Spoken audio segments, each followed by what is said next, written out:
75,000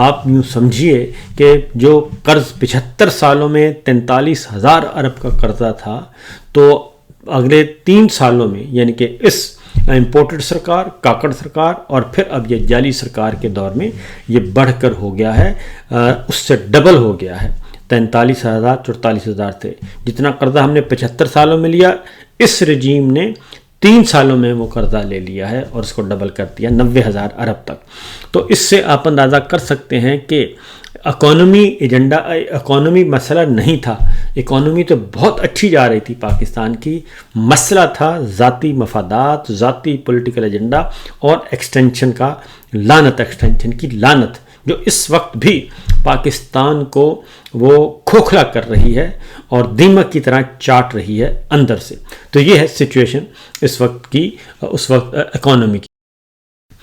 ایک اور خبر ہے اور وہ ہے جناب 2022 میں غربت کی شرح 17.1% تھی، یعنی کہ جب عمران خان صاحب کا آخری سال تھا، اور جبکہ اس وقت غربت کی شرح جو 2025 میں ہے وہ 44.7% ہے، اتنی زیادہ بڑھ چکی ہے، یعنی 17 کو 3 سے ارب ضرب نے تقریباً 200 گنا سے زیادہ، 250 گنا جو ہے وہ مہنگائی اور غربت جو ہے وہ بڑھ چکی ہے۔ اسی طریقے سے مہنگائی بڑھ چکی ہے، یہ غربت ہے، مہنگائی بھی اسی تناسب سے بڑھتی جا رہی ہے۔ تو یہ اکانومی، یہ غربت، یہ مہنگائی، یہ بے روزگاری، یہ ایشو ہی نہیں ہے، تو اور اس طرف کوئی کسی قسم کی کوئی توجہ ہی نہیں دی جا رہی، یہ ایک بڑا المیہ ہے۔ اس کے ساتھ ساتھ یہ پنجاب ہو، بلوچستان ہو یا پھر سندھ ہو، یہ 3 صوبے اس لیے بات کر رہا ہوں کیونکہ خیبر پختونخوا کی کارکردگی اس وقت بھی تینوں صوبوں سے سب سے اچھی کارکردگی ہے، اور ان کا بجٹ جو ہے وہ سرپلس میں ہے، وہ خسارے سے نکل چکے ہیں، جبکہ پنجاب، بلوچستان، سندھ یہ تینوں خساروں کے بجٹ چل رہے ہیں اور ان کی آمدنی کم ہے اور اخراجات زیادہ ہیں۔ خیبر پختونخوا کی آمدنی زیادہ ہے، خرچ کم ہے، انہوں نے یہ کام کیا ہے۔ اور سندھ میں 5 سے 16 برس کی عمر کے 47 لاکھ بچے اسکولوں سے باہر ہیں، اور اس صوبے میں 16 سال سے مسلسل پیپلز پارٹی کی حکومت ہے، اور گزشتہ برس سندھ ہائی کورٹ کو بتایا گیا تھا کہ سرکاری اسکولوں میں 13 لاکھ بچے فرنیچر نہ ہونے کی وجہ سے زمین پر بیٹھ کر پڑھنے پر مجبور ہیں۔ یہ ہمارے عدنان عادل بھائی نے یہ بات بتائی ہے، اور ظاہر ہے وہ اعداد و شمار سے ہی بات کرتے ہیں، فیکٹس بتاتے ہیں۔ تو یہ تو ہے سچویشن ہماری۔ اب ذرا آگے بڑھتے ہیں، اور وہ یہ ہے کہ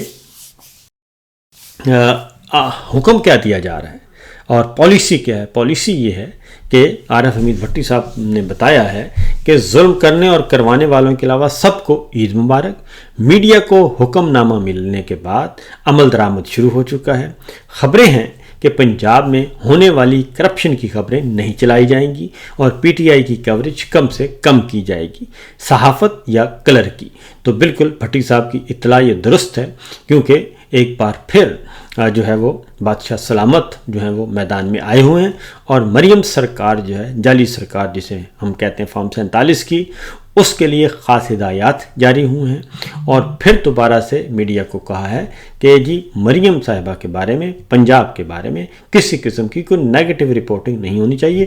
ان کی تصویر بہت اچھی اجلی ہوئی پنجاب کی شکل دکھائیں، اور جو بھی یہ کام کریں آپ نے کہنا ہے سب سے اچھا ہے۔ اور ابھی کل ہی پرسوں یعنی کہ عید سے پہلے ہی لاہور کی سڑکوں میں ارک گلاب پھینکا گیا۔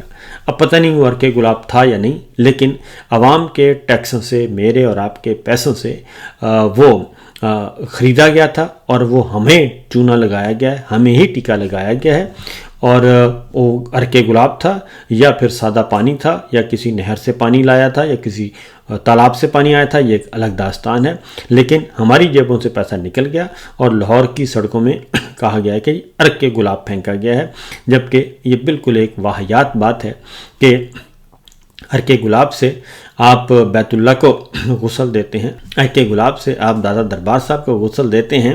تو یہ جو باتیں ہیں جی، یہ ایک بالکل ڈھکوسلا ہے، اور یہ جعلی سرکار اس طرح کے اوچھے ہتھ کنڈے کرتی رہتی ہے۔ عمران خان صاحب کی بہن کہتی ہیں کہ یہ عمران خان کو ذلیل کرنا چاہتے تھے، لیکن اللہ نے ان تمام ظالموں کو ذلیل کر دیا۔ عمران خان نے تو کہا ہے کہ تم جو مرضی کر لو، مجھے فرق نہیں پڑتا کیونکہ ان کی زندگی کو اجیرن کر دیا گیا ہے۔ اب ذرا میں آپ کو کچھ اور آگے بڑھتے ہیں اس خبر کی طرف، ایک اور خبر کی طرف۔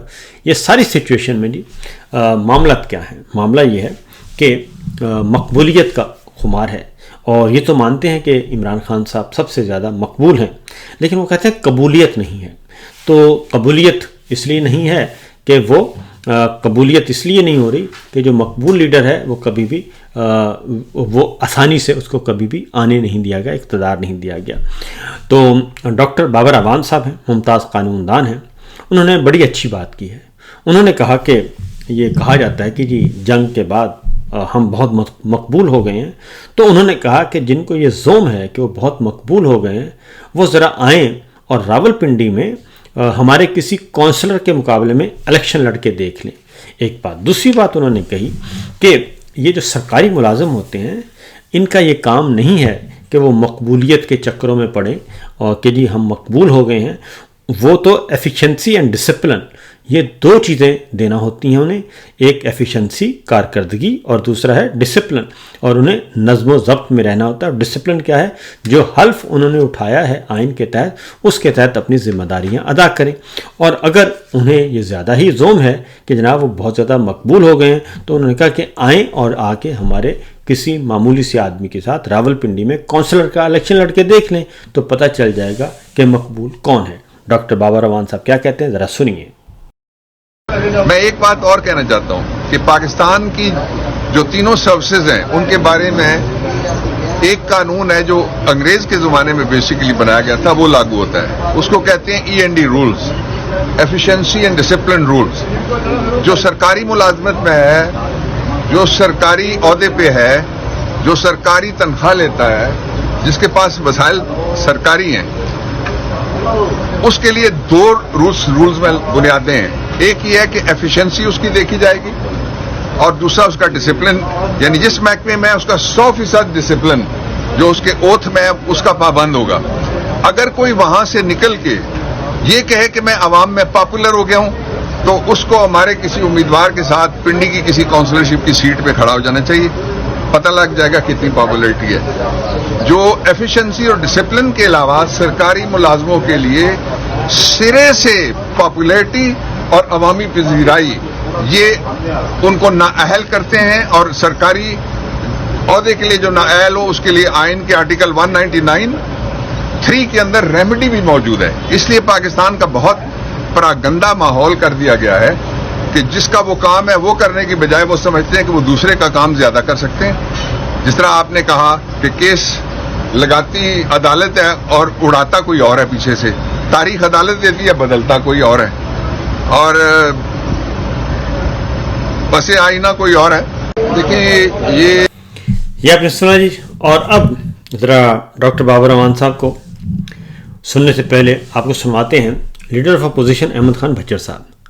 انہوں نے کہا ہے کہ دیکھیں، بات سنیں کہ جو فیلڈ مارشل ہیں وہ ایک سرکاری ملازم ہیں، اس لیے ان کا موازنہ کسی پولیٹیکل لیڈر کے ساتھ یہ کرنا، اور کیونکہ عمران خان صاحب پیٹرن ان چیف بن گئے ہیں تو انہوں نے کہا کہ وہ ایک پولیٹیکل لیڈر ہیں، وہ پیٹرن ان چیف بنے، وہ صدر بنے، وہ چیئرمین بنے، وہ سیاسی جماعت کے سربراہ ہیں، اور اس کو آپ کسی ڈسپلن فورس کے ساتھ کمپیریزن نہ کریں۔ فیلڈ مارشل کی جو حیثیت ہے وہ ایک ملازم کی حیثیت ہے، اور وہ ایک ادارے کے ملازم ہیں، اس سے زیادہ نہیں ہے۔ تو سنیے leader of opposition Ahmed Khan Bhachar نے کیا کہا۔ پیٹرن ان چیف کا عہدہ جو ہے نا، خان صاحب نے اپنے لیے نہیں تجویز کیا، ہم پارٹی نے تجویز کیا۔ ہماری باقاعدہ پولیٹیکل پارٹی ہے، ایک کور کمیٹی ہے، یہ پارٹی کی طرف سے ہوتا ہے، پہلی بات۔ دوسری بات، آپ کمپیریزن کیوں یکدم ادھر چلے جاتے ہیں؟ خان صاحب، میں انہیں کو مخاطب، دیکھیں بات یہ ہے کہ خان صاحب اس وقت سب سے بڑی جماعت کے اور دنیا کی 9 نمبر کی جماعت کے سربراہ ہیں، اور یہ ان کو بھول جاتے ہیں لوگ کہ جو فیلڈ مارشل ہیں وہ ایک اسٹیٹ کے ملازم ہیں، اور میں یہ سمجھتا ہوں کہ سیاسی جماعت کا جو لیڈر بھی وہ موازنہ نہیں کرنا چاہیے۔ تو موازنہ نہیں کرنا چاہیے، وہ ایک ادارے کے ملازم ہیں، سرکاری ملازم ہیں۔ تو یہ سچویشن اس وقت چل رہی ہے۔ دوسری جانب اب جو مقدمات ہیں سپریم کورٹ عدلیہ اور ہائی کورٹس میں اور نیچے بھی کہ سارے کے سارے مقدمات کو مینیج کیا جا رہا ہے، اس کو ریگولیٹ کر رہا ہے. کون کر رہا ہے؟ باہر سے بیٹھے شخصیات کر رہی ہیں، نامعلوم افراد کر رہے ہیں. اور ڈاکٹر بابر اعوان نے واضح طور پر کہا ہے کہ جناب یہ سارے کا سارا سلسلہ جو ہے یہ آپ کو کہیں اور لے کر جا رہا ہے، آپ کو تباہی کی طرف لے جائے گا اور اس چنگل میں آپ خود پھنس جائیں گے. ڈاکٹر بابر اعوان نے کیا کہا سنیے. حضرات کہتے ہیں یا اینکرز کہتے ہیں وہ تاریخیں بدلنے کی خبر پہلے لگائیں، تو اس کا مطلب یہ ہے کہ روسٹر پھر سپریم کورٹ میں تو نہیں بن رہا، یا ہائی کورٹ میں تو نہیں بن رہا، یا سیشن جج تو نہیں بنا رہا، یا ATC کورٹ تو نہیں بنا رہی. اس کو سیریسلی لینا چاہیے. جو ریفارمز ساری جگہ شور مچتا ہے کہ جی عدلیہ میں ریفارمز ہم کر رہے ہیں، I am supportive of reforms, لیکن پہلی ریفارم تو یہ کریں کہ آپ چور تلاش کریں کہ یہ کون ہے جو لگا ہوا کیس ڈیلیٹ کروا سکتا ہے یا کیس رکوا سکتا ہے کہ وہ لگے ہی کوئی نہ. تو اس لیے it all goes back to the judiciary. یہ جو انڈیپینڈنس آف جوڈیشری ہے اس پہ بہت گہرا داغ ہے اس طرح کی جو مینجمنٹ کوئی پیچھے بیٹھ کے کرتا ہے. تو یہ آپ نے سن لیا جی نقطۂ نظر بلکہ خبروں کی بھرمار. تو معاملہ وہی ہے کہ واپس آ جائیں، آئین کی طرف آ جائیں، قانون کی طرف آ جائیں، بہت اچھی بات ہے. اور اگر ایسا نہیں کیا گیا تو پھر بنگلہ دیش میں جو کچھ ہوا، جو سری لنکا میں ہوا، اور جو آج سے کچھ سال پہلے، کئی سال پہلے ایران میں ہوا، پھر رضا شاہ پہلوی جو شاہ ایران تھے، پھر شہنشاہ ایران بھی نہیں بچ پائے تھے عوامی طاقت کے سامنے، اور پھر عوام ہی عوام تھے اور شہنشاہ ایران کو دوڑنا پڑا، بھاگنا پڑا. فی الوقت دیجیے اجازت. اللہ حافظ.